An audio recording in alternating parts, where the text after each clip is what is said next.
Ada banyak hal yang menyebalkan di dunia ini dan tiap orang akan punya selera yang berbeda juga ya. Tapi hampir semua orang sepakat bahwa iklan itu termasuk salah satu yang paling menyebalkan.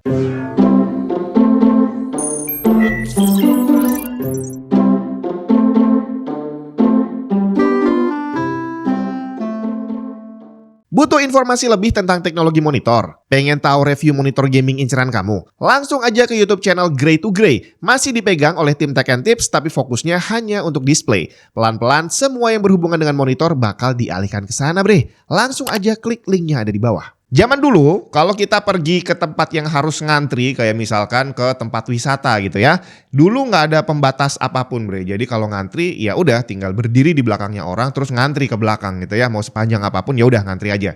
Tapi sekarang, kamu mau pergi ke manapun yang ada antriannya, biasanya sudah dikasih pembatas. Kamu pergi ke tempat wisata, di depan penjual tiketnya, itu ada pagar besi tuh yang muter-muter biasanya. Terus kalau kamu ke bank yang harus ada antrian juga, ada tuh pembatas yang kayak gini nih. Dimana singkatnya, aturan tentang antrian itu semakin diperketat. Kenapa kok begitu? Padahal zaman semakin maju, seharusnya orang semakin sadar gitu ya.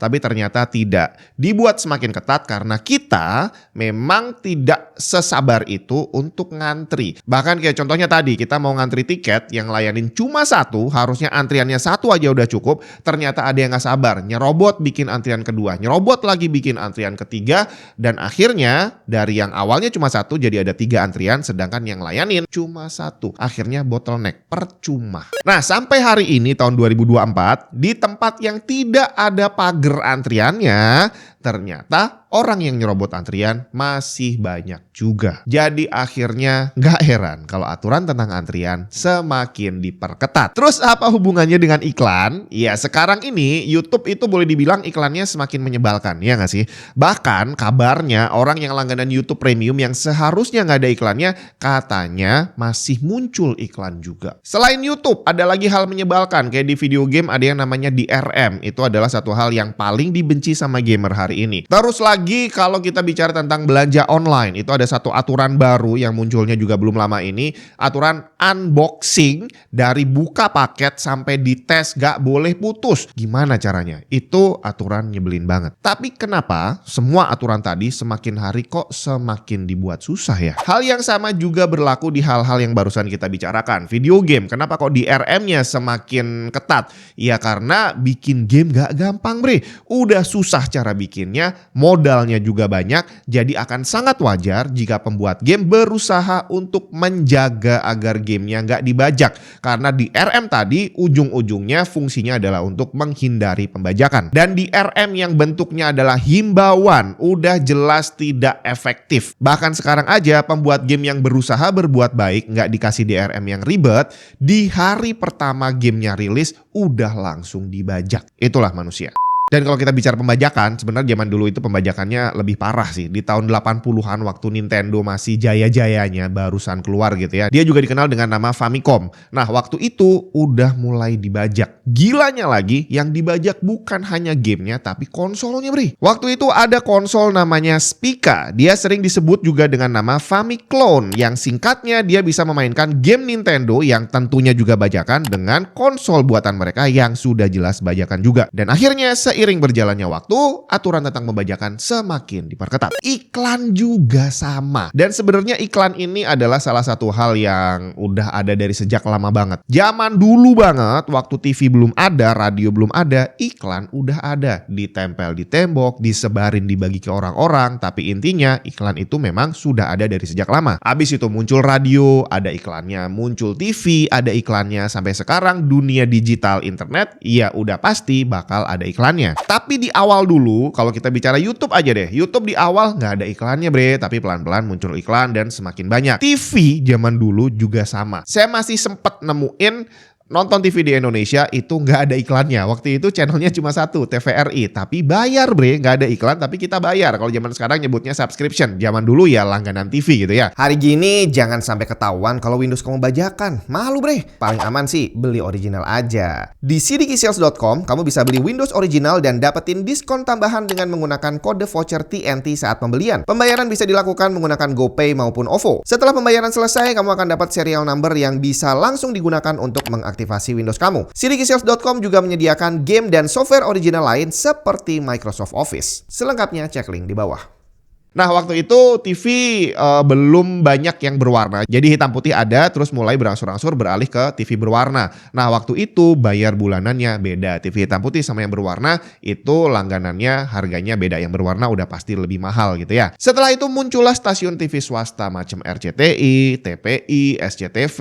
Dan kalau nonton di sana gratis, nggak perlu bayar kayak TVRI. Tapi tahu apa yang harus kita lakukan? Nonton iklannya. Karena ya udah jelas mereka bikin stasiun TV nggak murah. Modalnya gede, operasionalnya juga gede banget. Jadi akhirnya untuk mereka bisa memberikan layanan yang gratis, ya kita sebagai penonton sudah sewajarnya nonton iklannya. Karena itulah sumber pemasukan utama mereka. Di awal dulu iklannya dikit. Nonton Doraemon 30 menit itu iklannya paling cuma sekali dan ya mungkin durasinya cuma 2 menit lah ya.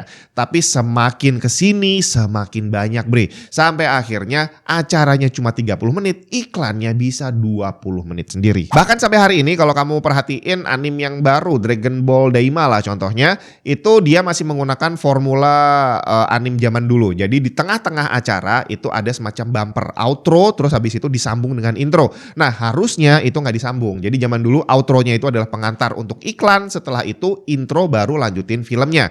Jadi untuk anime itu memang didesain di tengah-tengahnya ada iklannya. Tapi pada prakteknya nggak seperti itu. Dari idealnya 30 menit cuma tengah-tengahnya dikasih iklan, ya pada prakteknya saat kita nonton TV tiap 5 menit dikasih iklan 7 menit bre. Kenapa hal ini bisa terjadi? Ya sebenarnya secara logika memang sudah sewajarnya terjadi sih. Karena yang pertama, biaya operasional sudah pasti akan semakin mahal gitu ya. Bayar listrik tambah mahal, bayar air tambah mahal. Bedanya hari ini kita bisa memblokir iklan. Zaman dulu nggak ada, sekarang kita bisa install adblock atau apapun itu, yang penting kita berusaha untuk bisa memblokir iklannya. Sedangkan kita juga tahu bahwa kalau iklannya nggak ada yang nonton, berarti penyedia layanannya nggak dapat duit bre. Terus gimana caranya mereka bisa bertahan ngasih layanannya kalau nggak dapat pemasukan? Tapi the show must go on. Walaupun kita blokir iklannya, mereka juga akan berusaha untuk tadi menghilangkan adblocknya.